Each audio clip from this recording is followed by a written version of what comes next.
Kitchen team അപ്പൊ food കൊടുക്കാൻ വൈകിയെന്നും പറഞ്ഞുകൊണ്ട് സാബുമോൻ അപ്പൊ പറയുവാണ് കിച്ചൺ ടീമിനെതിരെ ആക്ഷൻ എടുക്കണമെന്ന് ഋഷിയോട്. അങ്ങനെ സാബുമോൻ അത് കഴിഞ്ഞിട്ട് ഋഷിയും കിച്ചൺ ടീമും ഒക്കെ ആയിട്ട് സംസാരിക്കുന്നുണ്ട്. അതിനപ്പോ പറഞ്ഞിട്ടുണ്ടായിരുന്നു ഹോട്ടൽ ഓണേഴ്സിന് ഫുഡ് ഉണ്ടാക്കി കൊടുക്കേണ്ട വന്നു, അതുകൊണ്ടാണ് ലേറ്റ് ആയെന്ന്. അപ്പൊ ഹോട്ടൽ ഓണേഴ്സ് ആണോ ഗസ്റ്റ് ആണോ വലുതെന്നാണ് സാബുമോൻ ചോദിക്കുന്നത്. അപ്പൊ ഗസ്റ്റാ വലുതെന്നൊക്കെ പറയും. അപ്പൊ ഇതിനെതിരെ എന്ത് ആക്ഷനാണ് എടുക്കേണ്ടതെന്ന് നോക്കുമ്പോൾ ഋഷി പറയും ഇനി അപ്പൊ പിരിച്ചുവിടലേ നടക്കുള്ളൂ, അല്ലാണ്ട് ഇപ്പൊ എന്താ ആക്ഷൻ എടുക്കണേ, അത് ഇവരെ നന്നായിട്ട് ബാധിക്കുന്നൊക്കെ പറയും. അപ്പോൾ സാബുമോൻ പറയും എന്നെ ബാധിക്കുന്നില്ല ഒന്നും, ഇതിനെതിരെ ആക്ഷൻ എടുക്കണം, അപ്പൊ ഞാൻ കൊടുത്ത 20 പോയിന്റ്സ് തിരിച്ചു വാങ്ങണം എന്ന് പറയും. അപ്പൊ സാബുമോൻ ഇങ്ങനെ ഇട്ട് കൊടുക്കും, അവർക്ക് തരാണ്ടിരിക്കാം, തരാം, അത് അവരുടെ ഇതാണ്, അപ്പൊ HR ആണ് നോക്കേണ്ടത്, HR എനിക്ക് മേടിച്ചു തന്നെന്നാണ് പറഞ്ഞിരിക്കുന്നത്. എന്നിട്ട് ഋഷി അപ്പൊ അപ്സരോടും സായിയോടും നന്ദനോടും ശരണ്യോടൊക്കെ പറയുമ്പോൾ അവർ പറയും ഞങ്ങളിങ്ങനെ പാടുവിട്ടിട്ടല്ലേ ഞങ്ങൾക്ക് ഒന്നും കൂടെ സംസാരിക്കാൻ അവസരം ഉണ്ടാക്കി തരാമോ എന്നൊക്കെ ചോദിക്കും.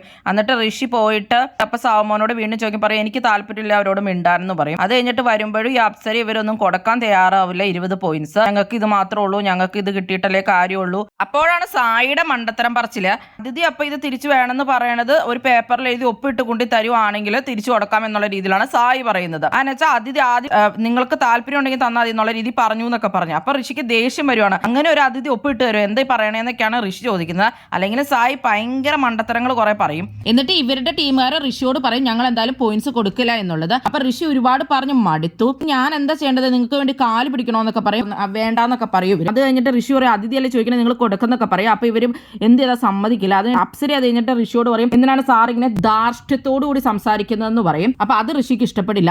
നീ ഒക്കെ കൂടി എന്റെ തല കയറി ഇരിക്കുവല്ലേ, ചിരിച്ചോണ്ട് കഴുത്തിറക്കലാണ് നിന്റെ പരിപാടി എന്നൊക്കെ അപ്സരോട് പറയും. നീ ചിരിച്ചോണ്ട് അഭിനയിക്കുവല്ലേ, അങ്ങനെയൊക്കെയുള്ള രീതിയിൽ അപ്സരേനെ പറയും. ഇന്നലെ തൊട്ട് തുടങ്ങിയതാണ്, എന്ത് തന്നെ പറയാന്ന് വിചാരിക്കരുതെന്നും പറഞ്ഞിട്ടാണ് അപ്സര അപ്പൊ പൊട്ടിത്തെറിക്കുന്നത്. ഋഷിയായിട്ട് ഭയങ്കര കലിപ്പൊക്കെ ആവുന്നുണ്ട്. അത് കഴിഞ്ഞിട്ട് പിന്നെ പവർ റൂംകാർ വന്ന് പറയുന്നുണ്ട്, എന്നിട്ട് ഇവർ കേൾക്കുന്നൊന്നുമില്ല, ഇവർ കൊടുക്കുന്നില്ല എന്നൊക്കെ പറയുന്നുണ്ട്. ഇവരായിട്ട് ഇവരുടെ ഗ്രൂപ്പിൽ ഡിസ്കസ് ചെയ്യുന്നുണ്ട് ഇത് പ്രാങ്ക് ആയിരിക്കും എന്നൊക്കെ ഉള്ളത്. അങ്ങനെയൊക്കെയാണ് ലൈവിൽ നടക്കുന്നത്.